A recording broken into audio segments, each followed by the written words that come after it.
Hey, what's up, guys? We are back. This is Run It Back. I am Suli McCullough with my co-host Dan Ratner. Man, it has been a gigantic week of basketball. The business of basketball is what it is, and we've got a lot to talk about. If you are a basketball fan like we are, this is the place for you. It is time to run it back. Yes, we're going to talk all things basketball, and Suli, as you know, we like to start off with what jersey you're wearing. That's right. We got to start off with the jersey. This one was an easy choice given the trades that took place today. A little bittersweet, but an homage. We'll get into it a little later. I am wearing a Lemon Pepper Lou Williams Clippers throwback Braves jersey. Nice. Yes. Oh my I God. have to give my man Lou Williams his props for a number of reasons. And here's the crazy thing. I had planned to wear this jersey already earlier this week to celebrate a Lou Williams milestone, and then things happen where it was a must that I wear this jersey. So it's twofold. It's great and celebratory on one level, and then also sad and somewhat defeating. Yep. Much like what being a Clipper fan is. That's right. This is a trade deadline jersey. Now, I'm representing a different part of basketball. I'm wearing my Michigan shirt. Okay. Nice. Last week I had- Michigan, NC2As, they are in the Sweet 16. They've been playing incredible. Juwan Howard is doing his thing. He's not afraid to fight as a coach, which I like. Yep. So good choice in a T-shirt. Now, that I will- means you're ready to scrap. It is. Now, I actually really wanted to wear my Syracuse shirt, but it's Yes. in the laundry. So Yes, okay. But I'll take Michigan anytime. I'm a Big Ten guy, and the Big Ten, meanwhile, was supposed to perform really well. Yes. And nope. Yep. Only Michigan's left. So Yep. This Yep. is the survivor. I think Michigan is a right call for the T-shirt, just as the Lemon Pepper Lou Williams Braves jersey is the right call to sum up the trade deadline week and this week in basketball. We are very current in our apparel on Run It Back. always. We'll change our Yes. shirts mid-show if we If we have to. If something comes up, I mean, Right. Listen, you never know what's going to happen here. Okay, so let's bring us into our NBA prime cuts. Yes, this is where we got. talk. This is, you know what? If you're starving and you need a good meal, you are going to be well fed with Prime Cuts, because this week is a week of weeks. There is so much that happened this week. We've got to get into it. Let's feast. Let's feast. Now, of course, we're going to start on a somber note, and I want you to give your take on the passing of Lakers legend, Lakers and Clippers GM Elgin Baylor. That's right. We lost a giant in the NBA this week, of course, the great Elgin Baylor. Elgin Baylor, unfortunately, for as great as he was, he didn't play in the era of video highlights. You know what I mean? And I think that did his greatness a disservice, because a lot of the younger generation, myself included, doesn't really have a context to just how great this player was. He was the original legend that played in the air. You know what I mean? Like, before there was a Michael Jordan, before there was a Dr. J, there was Elgin Baylor. Elgin Baylor was 6'5". He was an 11-time All-Star, 10 All-Star NBA selections in his 14 seasons with the Los Angeles Lakers from 1958 to 1971. He was the 1958-1959 Rookie of the Year, as well as All-Star MVP that year, just so you have a context of how great this dude was.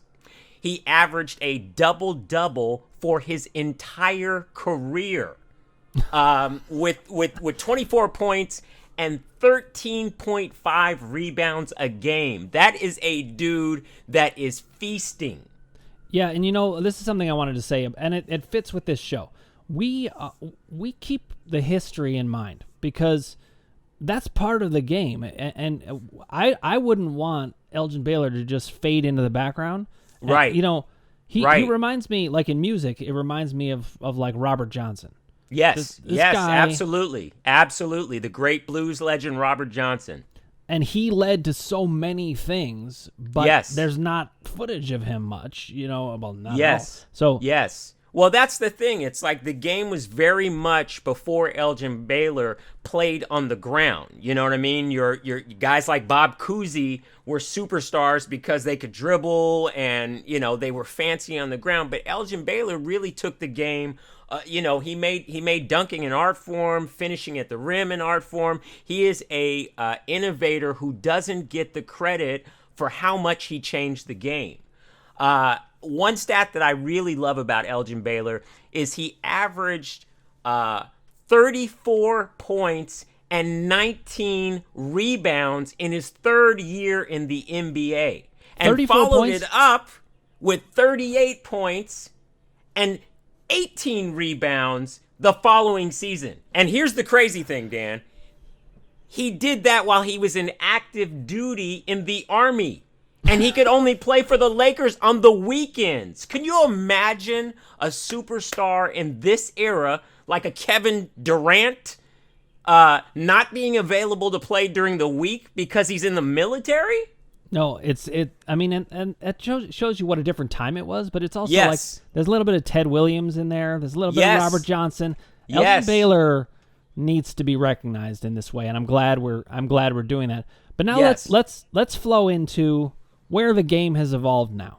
So we're going. The game is still LeBron's game, if you ask me. Yes. But he goes down with a high ankle sprain. Yes, which was tragic. I don't know what you were doing when it happened. I happened to be listening to the game in my car on the radio, and I was half paying attention to it. I figured, this is a gimme win. It's background noise for me. And then all of a sudden, I hear the King writhing in pain, and I can hear the panic in the announcers' voices, and I'm like, uh-oh. We've got a real issue. Year 18, this is critical. LeBron leaves the game. It's serious. It felt like when Kobe tore his Achilles. It was that same sort of gravity here in Laker Nation. AD is already down. He's a guy that is, has been termed a brittle superstar. And now we've got the alpha of all alphas, the front runner in the MVP race, in my opinion, going down for upwards of 5 weeks now. Right, and this is my supposition, but I feel like LeBron really wanted the MVP this year. Oh, absolutely. I think when you're in year 18 and you have the accolades that LeBron has, and he's playing as good as he is, LeBron is competitive, okay? And he knows that these young guys are chasing him. He's the gunslinger that knows they're coming for him. So he was playing with that in mind. Yeah. And it opens it all up. And he has been so durable, and some of it's mental. He is one of the most mentally tough people I've ever seen. He shakes off everything, and so he's hurt. If he's hurt. So let's talk. This is a tough loss for Laker Nation. I think that their ultimate fail-safe looking down the road is you get AD back, you get LeBron back, and you take your chances. And if I were a betting man, it's hard to bet against those two. Yeah, LeBron will use this time. No doubt, he's got the guy already spends $1 million on his body, so I'm sure he's gone to his bank with an empty duffel bag, and he's taken out some extra cash, and he's going to do whatever it takes to come back full strength LeBron. I don't doubt his mental toughness. I don't doubt his bag. He's got the money to invest more in his body. So LeBron is going to come back with a vengeance, and he's going to come back at the right time, which it'll be, right before the playoffs. He'll be fine, Laker Nation. Don't worry. Yeah, the not King only that, will be fine. I mean, he might come back more energized than ever. He had some time off. You get that mental break. It actually really helps. This could be a blessing in disguise for the Lakers, but I think it changed the picture of the NBA landscape, at least perceptually. Yes, absolutely. Absolutely. I think LeBron, it's safe to say he was running away with the MVP. And everyone was balanced towards, okay, the Lakers are the defending champions. They're going to be the one that everyone's chasing. With him going down, it really does open it up. We talked about the Utah Jazz last week. We, are one of the rare shows that gives them the props that they deserve. They're still winning. They're still up top the West. It's a whole new ball game right now. Right. And, we know just from the moves the Nuggets made, maybe they would have made these moves anyway, but it feels to me like, let's move into the trade deadline here. Well, let's just get to it. We tipped it off. It is time to go all the way in. Let's talk trade deadline. We are here. It is that time. Let's get into it. This is the center cut right here. And yes, this is. This is that. How would you like your steak done, sir? This is that moment. And this is where you say medium rare, because if you overcook it, it's not good enough. Okay. I like medium. You like medium? Okay, listen, like medium is fine. Medium's fine, yes. But you go medium well, and you might as well be at a Wendy's. Yes, so, right, or an Arby's. yeah, either one. So, I was saying, I think Denver probably makes these moves anyway, but they must feel particularly good. It's a little bit like some sharks are smelling blood in the water when LeBron goes down and AD's down. So, yes, let's talk about. I want to talk about what I think was the biggest trade. Okay, can I just set it up with a little bit of something? You set it up. Can I put a little steak sauce on it? Yeah. First of all, 16 trades, 23 teams involving 44 players. That is a first. That hasn't happened in 35 years. So we are talking about a historic trade deadline. Historic. Yeah. And I mean, like you say 35 years ago, that was like when Ted Stepien was in the league and like all kinds of random stuff was happening. Like, I don't even know who that is, and I'm a basketball fan. Well, I'm a Cavs fan, so he was the Cavs owner, and they had to make the Ted Stepien rule because he was making such bad trades that it was messing up the entire league. All right, so you just taught me something. All right, hey, I'm glad I can. So listen. Don't be a Ted Stepien, everyone. No, check out the Ted Stepien rule, everybody. But I think the biggest trade is not what people think. Yes. The biggest trade to me was when I saw that Rajon Rondo was going to the Clippers. Dude, you're killing me. You're killing me right now. Because everyone I know is hyped about that trade. I think I agree with you. It is one of the more significant moves of the trade day deadline. Bringing Rajon Rondo in, championship pedigree. We saw what he did for the Lakers. He was an instrumental piece in ensuring that the Lakers won another championship. You can't deny Rondo's Rondo-ness. If I can even, make it a verb. You can't deny what Rondo brings to the table. Unfortunately, it came at a cost. And that cost was my man, Lemon Pepper Lou Williams. Right. So, he's the theme of the day. He is the theme of the day. He is the undercurrent that makes this episode really go. While I was excited, and I do think it makes the Clippers better, they needed a point guard. There was talk of Lonzo Ball being that point guard that they were going to go for. They didn't end up going for him. I think that was a smart move in the long run. Rondo does bring a toughness. He can guard the better guards, but it hurts to lose Lou Williams. I'm sorry. I just have to... Listen, I mean, emotionally, yes, and I'm not even saying on the basketball court, maybe yes also, but I think when you're talking about team chemistry, this is a hunch, but I think Rondo is going to gel very well with Kawhi Leonard. Yes. And with Paul George. Yes. And I think that the Clippers are actually the favorites to win it all now. Wow. The favorites to win it all. That's a big take. That's a hot take. Yeah, that is a hot take. That is a hot take. But listen, they got Ty Lue as the coach too. They have people who have been there. Kawhi Leonard has won a championship. Yes. I mean, these guys, don't underestimate what it means to have players who have been there. I agree with you. I can't fault it. It hurts me in my heart just because I have a natural affinity for scorers, and particularly I think the Clippers' legacy is they've had some phenomenal six men. You know what I mean? Jamal Yep. Crawford, incredible six-man. Of course, Lemon Pepper Lou, incredible six-man. But Rajon Rondo brings something that he brings those intangibles. I actually think, too, his defensive toughness aligns well with Pat Beverly. Pat Beverly is like that junkyard dog that, he will chew through a barbed wire fence if he has to. You know what I mean? Yep. So I think that whole mix, it just gives him a toughness. I think it's really good for Terrence Mann, a younger player coming up that's going to get more shots. My only concern is that it really does put a lot of pressure on Luke Kennard.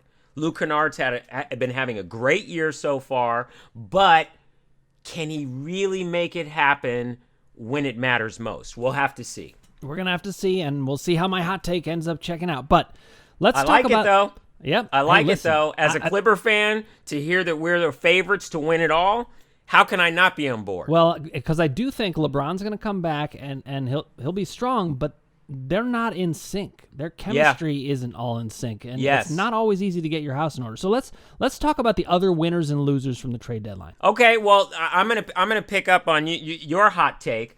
I really like the moves that the Denver Nuggets made. I think the Denver Nuggets were the number 2 winner in terms of ranking this NBA trade. They brought in, of course, Aaron Gordon from the Orlando Magic. Aaron Gordon, who I like to call a buff, bloated version of Blake Griffin, who still has hops. He's like bouncer Blake Griffin to me. Yeah. But he's a guy that a lot of people really haven't paid attention to, aside from being robbed in the dunk contest a few years ago. He's a guy that can get you numbers. He's a big guard. He's tough to stop. He's got a lot. I think going to that Denver team, who, Denver is currently about 4 or 5 right now in the West. I think that's a huge addition to an already fairly stacked team. Yeah, and they went to the Western Conference Finals last year. People forget that they gave my Clippers fits. Yes, and so, but I think Rondo will make the difference. I really do. Okay. So, a couple other big winners. I mean, first of all, the Heat picking up Victor Oladipo for pretty cheap. Yeah, they got him for nothing. They got him for practically nothing. It's like the Victor Oladipo trade. I think that's another one. I think if we had to rank this, that's either 3 or 4 in my book. I think the moves that the Miami Heat made, they didn't have to give much. Getting Victor Oladipo from the Houston Rockets, it's really like a free year to audition. You know what I mean? Like, he's familiar there. I think they need a little energy boost. With all the changes that have happened this year with that team, with COVID, with Jimmy Butler being hurt, with that 2-guard tandem being a little sometimey. I think Victor Oladipo is a veteran player that comes in, that can get buckets, that will inject a fresh energy into the Miami Heat. I think he'll fit in with that culture. And like you said, it's a half a year audition tape, really. Yep. And now you know what I mean? The Heat are much more dangerous against the Nets and the rest of the East. I mean, I agree. I could see the Heat coming out of the East. I could have seen it before, but now even more.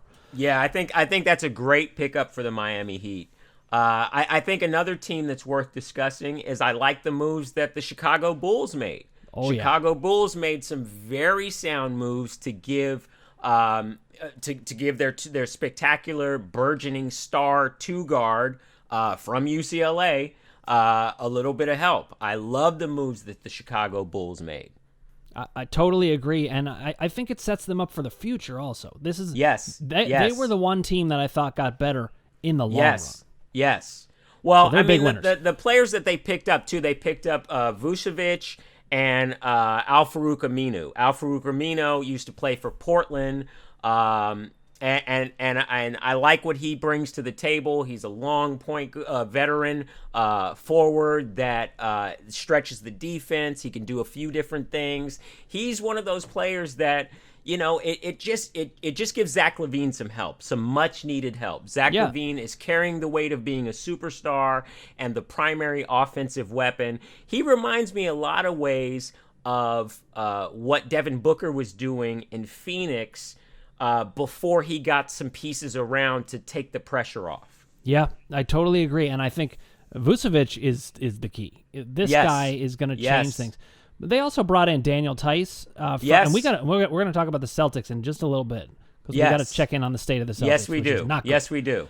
Because it's not easy being green in Boston. But look, we've got these are the winners: Nuggets, Clippers, Bulls, Heat. We think Dallas made a nice pickup with Redick. Yes. I think the Raptors are a winner because Kyle Lowry didn't move. I agree. There was a lot of talk about Kyle Lowry going somewhere. I mean, while I do think that veteran leadership and championship pedigree can help him, could have helped a team get that extra little push, I do like that he stayed at Toronto. Toronto's a tough-minded team, and I think that's where he should stay. Like that's where that was the best place for him. One team that we didn't talk about was the Philadelphia 76ers. They got George Hill from OKC and Terrence Ferguson. So those were two great little additions that may pay dividends down the road when their center comes back. Now listen, we're gonna do a little speed round on Prime Cuts because we have to get to our next segment, which I'm gonna let you introduce because you're in charge of this. But little speed round here. Can I make one final point with, of course. with the trade deadline? Austin Rivers goes to the Oklahoma City Thunder. While that's not a big deal move, I thought this was interesting. Oklahoma City now has 34 draft picks over the next 7 years. 17 first-round draft picks, 17 second-round draft picks. That's a process well beyond what the Sixers did. That's insane. Okay, I'm sorry, I had to get to that because it's just they could build their own squad. Absolutely. So let me just run down what we missed in Prime Cuts just to highlight it. LaMelo Ball out for the year. Lonzo Ball not dealt. So LeVar Ball, one of the losers in the trade deadline. The Ball giant family loser. didn't do well. No, they did terribly. Lonzo didn't go anywhere, and we talked about it last week and say what? That's what happens when you run your mouth. Yep. He was feeling himself. He talked poorly about Michael Jordan. His son breaks his wrist. He's out for the year. Kyrie Irving calls in sick again, missing 3 games for family matters. We know what happened. He got stuck at the edge of the flat earth. Now, and when it comes to the Celtics, you know what? We're going to do the Celtics discussion another time. Because they're in disarray and they need more time than we have for them. But we're going to get back to that. So I'm going to let you bring us into the next segment. You tell me what it is because I'm on the hot seat. This is the segment I like to call Know Your NBA Legends. One of the big stories a couple of weeks ago is the great Patrick Ewing, Knicks legendary player, one of the 50 greatest players of all time, was not able to get into Madison Square Garden, where he played the majority of his career. It is unheard of. So it got me to thinking, we need a crash course where the average NBA fan has a basic understanding of who's a legend. So things like this never happen again. Never again. So I'm going to enlist your help so we can play a game called Know Your NBA Legends. What I'll do is I will show you a picture, and then you tell me a fun fact about this player. You have to recognize the player first, and then tell me a fun fact. Okay, I will do my best. The first picture, we're going to start off easy. There you go. Okay, that is Ronald Reagan. No, I'm kidding. Yeah. He's in there. Incredible point guard for the Celtics. You got Patrick Ewing. You got John Thompson, and I think over their shoulder is maybe John Adams. That is correct. That is correct. This is a White House visit from when Georgetown won the national championship. Why they made Patrick Ewing show up in his uniform, I'm still trying to figure that out. That's classic 1980s. Can you imagine Michael Jordan showing up to the White House wearing his full Bulls uniform. No, well, listen, man, this is before NBA players really started like putting on suits and leading fashion trends in that way. Yes. It's hilarious. So Yes. now I have to ask you, do the facts have to be real, or can I make up facts? I'm very excited. I'm going to let you. I'm going to give you the ability to define that on your own terms. All right. So you're Patrick Ewing, absolutely correct. Patrick Ewing was a multi-time All-Star, one of the best of all time to not win an NBA title. Yes. In this picture, he looks like he's 35, and he That's was a correct. college student. That's correct. I just wanted to say that. He has a Teddy Pendergrass beard and shorts just a little bit too tight. Yeah, exactly. I mean, Just it's a like little who's too older, small. Patrick Ewing or John Thompson in that picture? Yes, I he's don't know. wearing David Wingate shorts. All right, let's move on to the next one. Okay, next photo. Oh man. Okay, the lead singer of the Especially Stone for Temple you. Pilots. This one was especially for you. Yeah, this is the lead singer of the Stone Temple Pilots. No, I'm kidding. This is Chris Anderson, the Birdman, and he's wearing a Cavs jersey. Well, that was just for me. Towards the end of his career, he did get traded to the Cavs. Yes. I think he played with LeBron that year. Yes, he did. He played with LeBron in the Heat. He leads the league in tattoos, as you can see. Yes, he does. Yes, he does. Yes, And he does. he's got it all up his neck. You're killing this game. So if you see this guy walking towards an NBA arena, tatted up, don't think you're about to get robbed. It's just a former player looking for a new tattoo. That's right. That's yes. All right, very good. We're going to come with another. They're going to get a little harder. right. All right. Let's go. Oh, wow. That's interesting. I actually don't know who this is. What? Maybe it's just the way the picture is. Look closely. He's holding a rim. He's holding. Okay, That is he's this Daryl possibly. Dawkins? That is Daryl Dawkins. Correct. I just didn't recognize him for some reason. But look, if he's holding a rim, he's got a deflated basketball. Chocolate Thunder. That was Yes. his nickname. That's my fact about him. Yes. He used to break the backboard, but I think I just didn't recognize him in motion. Played for the like not in motion. 76ers. Not only did he break the backboards, he would name his dunks. And his dunks weren't just like, oh, this is the throwdown and the deflated. Like, he had long sentences and cats were crying. Like, this dude was a poet and a basketball player. Yeah, and look, he's so known for his moves that I Yes. basically didn't even recognize his face. And that's There you interesting. go. Now There I you will. go. I'll never forget it. Yes. Okay. That was that. See, that was the one I thought you were gonna immediately get, and I almost like replaced that one. But you're killing listen, this game. Every highlight I see of Daryl Dawkins, it's actually the back of his head. Yes. Because he's well, dunking. So I Yes, didn't because recognize that dude his is face. doing things. Exactly. He always. is doing things. All right, we've got one more. One more to close this out. Oh, it's George Mirrison. Nobody can spell his first name. No. And he was 7'7", which I believe is why his He's the number's tallest 7'7". NBA player in the history of the NBA. 7'7". You are correct. Now here's a small fact. He had a deodorant commercial. and in his deodorant commercial, he said this line, "Do you want to smell like me?" And he said it just like that. And my roommate in college and I used to say that to each other for like 10 years. So that's a small fact about George Mirrison. He was That's huge. great. I got a question for you. Yeah. Early European big guy George Mirrison versus Boban. Who wins that game? 1-on-1. I'm going early European. Okay, I think there you go. And I think some of it is the dirtiness that would have happened there. Yes. Like back All in right. I mean, yes. Yeah, I like that. All right, final one. This closes out Know Your NBA Legends. Oh, I got And another. you clearly, All right. yeah, this is a bonus. Just for fun. This is our final Know Your NBA Legend. Oh my goodness! See, Dennis Rodman comes in so many different forms, but this is Bridal Dennis.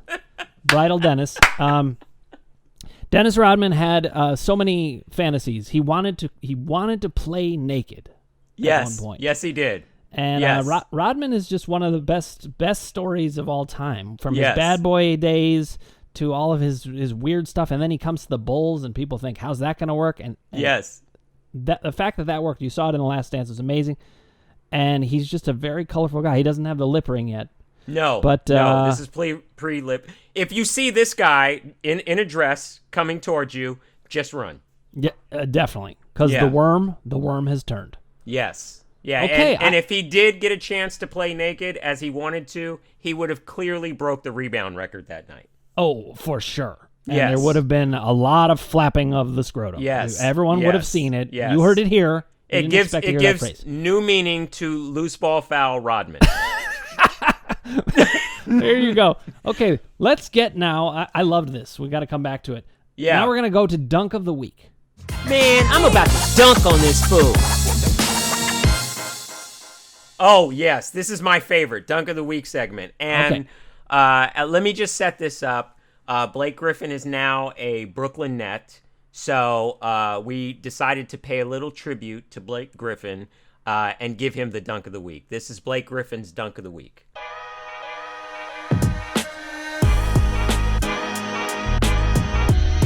There you have it, right there. Well, and listen, you could see how excited. It almost looked to me like Blake Griffin was saying, I didn't think I could still do that. Right. Look at this. I got on my magic socks. Yeah. Oh, here it comes again. So he comes thundering down the lane, and he like couldn't believe it. But Yeah. there was a little bit of old Blake Griffin there where he hangs Just on a the dash, rim. a dash of old Blake Griffin. Just the old dangle. So that's liked our obligatory dunk of the week, but I don't think that was the best dunk this week. No, I think the agree. best dunk this week went to Bam Adebayo, which happened earlier in the week, and this is something special. Check this out.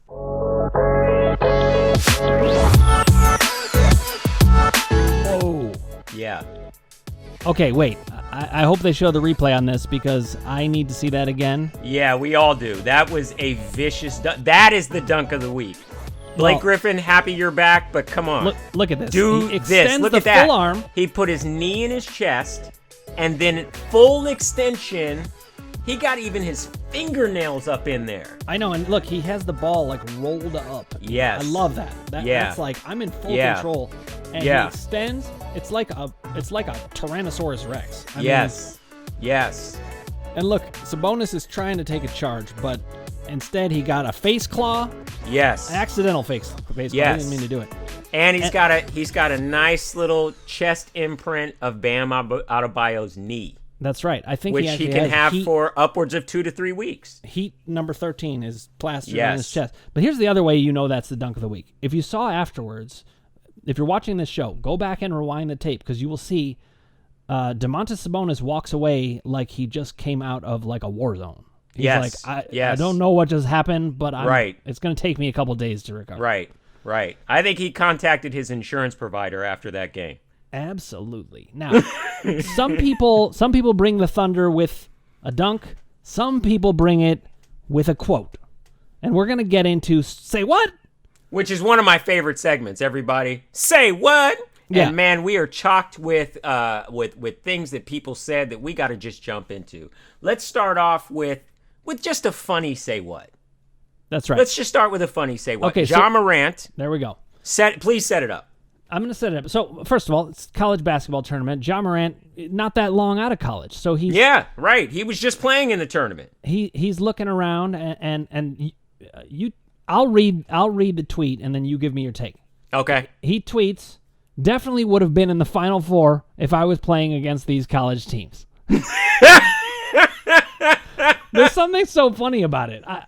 That's excellent, dude. I love the cockiness of Ja Morant sort of looking down at his former college self and going, oh, yeah, I would destroy these dudes. And you know what? He's not entirely wrong. No, I've he's loved not. the tournament this year, but have you seen some of the dunks Ja Morant's been doing?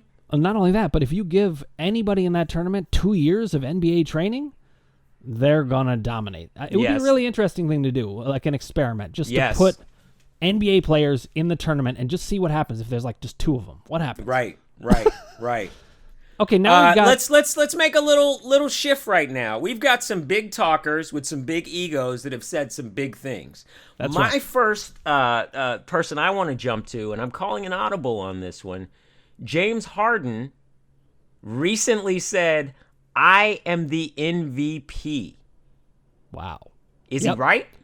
Well, listen, I mean, first of all, you can understand why he would, but it does bring to mind Charles Barkley. Sure. Because Charles Barkley said, I will never admit that any player is better than me. Ever. Whoa. Do you remember he said that? Yes, I do. I do. It was during his era. Yes. And with Michael Jordan, it was when he was in the finals against Jordan. So yes. Barkley had this to say about Harden, which I think is Okay. interesting. This guy might be the best basketball player in the world. I've always thought he was the best offensive player. He wasn't as great as Michael and Kobe, but I said a few years ago, and people laughed at me, he's the best offensive player I've ever seen. But right now, no disrespect to LeBron or Giannis or anybody, James Harden might be the best basketball player in the world, period. Wow. That's heavy. And you know, For Charles Barkley to say that?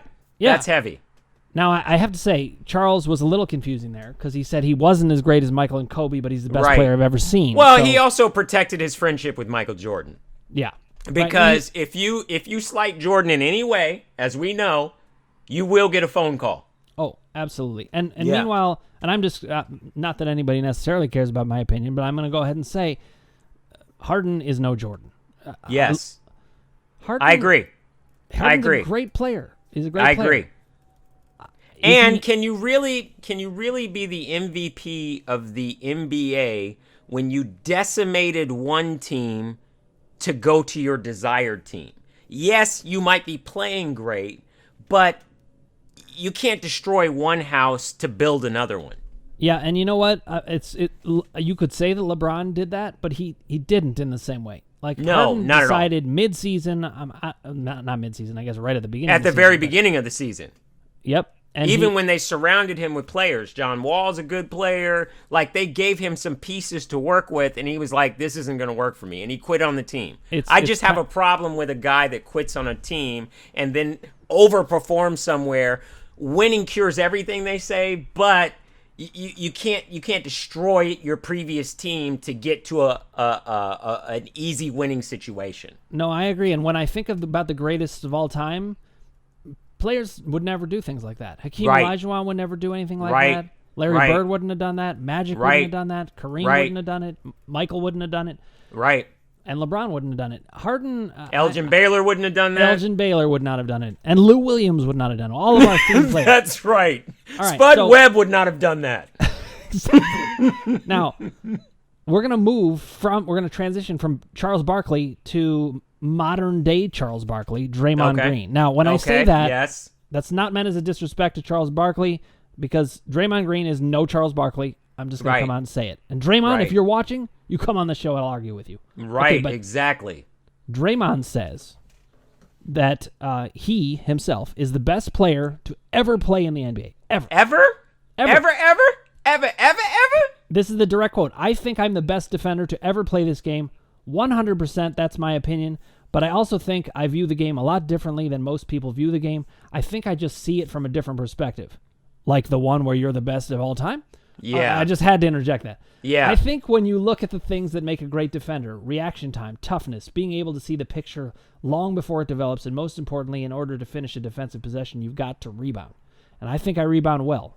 Okay, I give you that.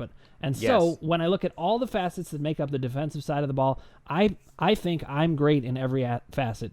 So I think I'm the best defender to ever play in the NBA. I'll stand by that. I'll put myself up against anyone. Now, little LeVar Ball talking right there. There is. He's in that LeVar Ball gray area. Exactly. I think you should definitely have confidence in your ability. No disrespect to Draymond Green. I mean, right behind me, I have this Draymond Green bobblehead, so I am clearly on board. The Draymond Green is a great defender. Is he the greatest? Absolutely not. Yeah. Bill Russell, Kevin Garnett, Tony Allen, who he got into a Twitter beef with, Michael Jordan, maybe you've heard of him, Scottie Pippen, incredible defender, Dennis Rodman, not afraid to put on a wedding dress. There are so many great defenders in this league. Alonzo Mourning, which nobody talks about anymore. The great Gary Payton. I could go on and on. This is just one of those things where I get it. You need to make yourself feel relevant. You've got to say things to hype yourself up. We all do it. Before we started doing Run It Back, I was giving myself a pregame prep talk. It's what we do. It's how we build ourselves up. Sure, it works. You just can't say you're the greatest ever. No, that never works. If I had to pick one or two, I'd go I'd go to. I mean, Jordan, I think, is actually the best defender of all time, but Rodman is next. Yes. I mean, yes. Okay, let's. We're gonna very quickly dive into who's hot or not. We got a lot of show, man. I'm telling you, this is another one where we are just giving you. We're like Drake the way we're dropping hits. Exactly. So we're gonna do quick hits and who's hot or who's not. Okay. You start us off with Lou Williams, who you call the underground GOAT, or is that his actual nickname? Lou Williams is the underground GOAT, and before getting traded this week, he did pass a milestone worth celebrating, scored his 15,000th point, which is the most for any player in the NBA coming off the bench. Not to be Draymond Greenish with this, but you could make the argument that he is the greatest six man of all time. I don't think Lou Williams would say it, but that's for us to say. That's so. Right. That is a Lou Williams super hot. Yep, and you're wearing the jersey for it. Exactly. A little props to Lou Williams. Straight for you, lemon pepper Lou. Now, yes. The Houston Rockets finally, they lost their 20th consecutive game a while back. They finally beat the Raptors. I just want to mention that. They're a little bit back from the dead. That's great. They recently played the Minnesota Timberwolves. They were up big, 7 minutes to go, up by 22 points, ended up losing that game. So clearly not hot, the Houston Rockets. Houston, we have a problem. Yes, the Knicks are still winning. Julius Randle, we see he's really becoming an alpha. They didn't add anybody at the trade deadline, but I think they're still hot. The Jazz, yeah, obviously. Absolutely. They are absolutely hot. The New York Knicks, hot. I wish they would have made a couple of moves during the draft, but I'm not going to fault them. They're winning. Good for New York. And the Jazz, obviously, still hot, so we want to keep them on our radar. Yes. They cut down the Nets. Yes, they did. They cut down. They were winning by like 30, like at the end of the second quarter. It was insane. They blew out the Nets. They blew them out. So the MVP James Harden, you got to do a little better than that. And Blake Griffin didn't play in that game because he's special. He's special. Well, he dunked. He needed some rest. Yes, he dunked exactly. And he flapped his gums at the Pistons. So yes, he did. Yes, he did. Which is very weak. I'll give you a who's hot right now. From the Sacramento Kings, De'Aaron Fox, Swiper the Fox, is incredibly hot right now. 37 one night, then backed it up with a 44-point season-high performance. That dude is in fuego. Also on that team,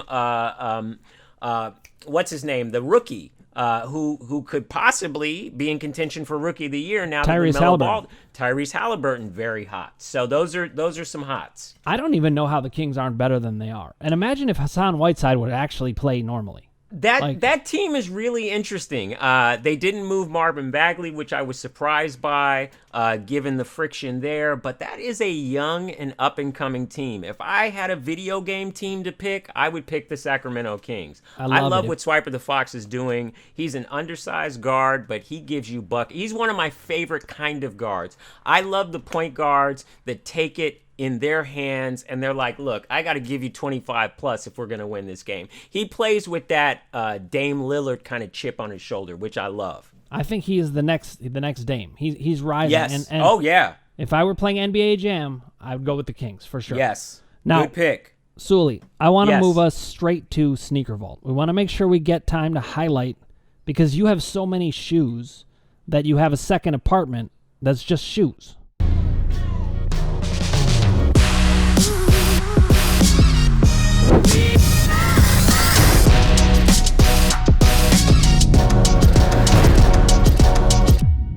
Okay, guys, so this week's Sneaker of the Week is really cool because it's in conjunction with a major release for Air Max Day. 3/26, if you don't know, is Air Max Day, which is a day devoted to sneakers. I love that day. Like some people love Chocolate Day. This is my chocolate day. And Nike did a really cool thing this year for Air Max Day. They re-released a classic collaboration, the Nike Air Max Bacon. This shoe is legendary, okay? There's a nod to Kevin Bacon. They tease this by having Kevin Bacon in a pair of the Nike Air Max Bacons.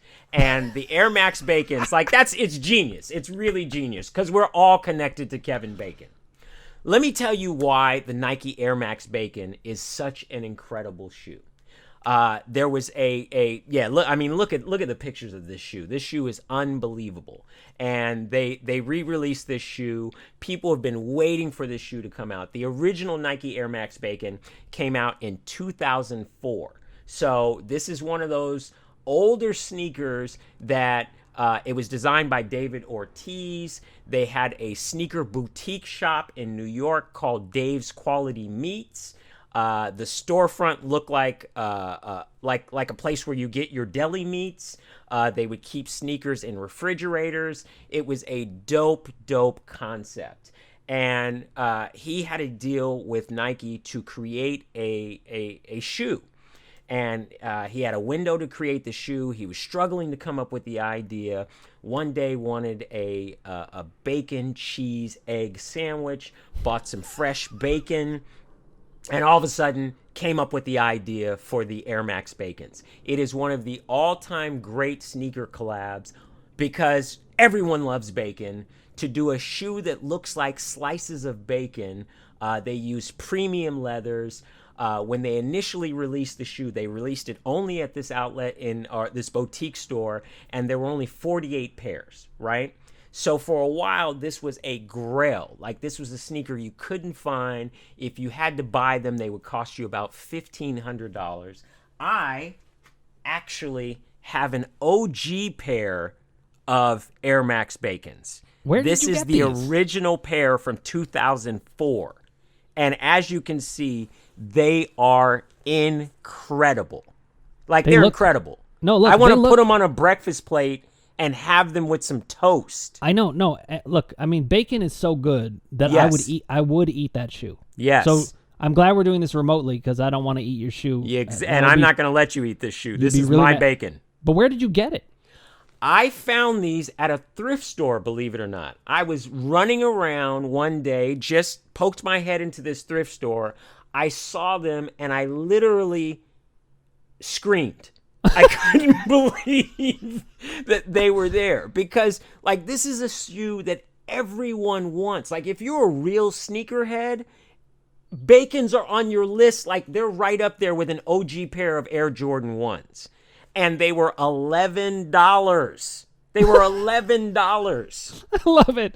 You must have been so happy that day. I'm so happy. And the fact that they've re-released these shoes, like, I don't want to wear these anymore because I'm afraid something's going to happen. They came out in 2004. Sneakers break down. So I'm going to get a pair of the reissued ones that just came out. And now I have an OG pair of Bacons, and I also have this new re-release pair that I can't wait to get into.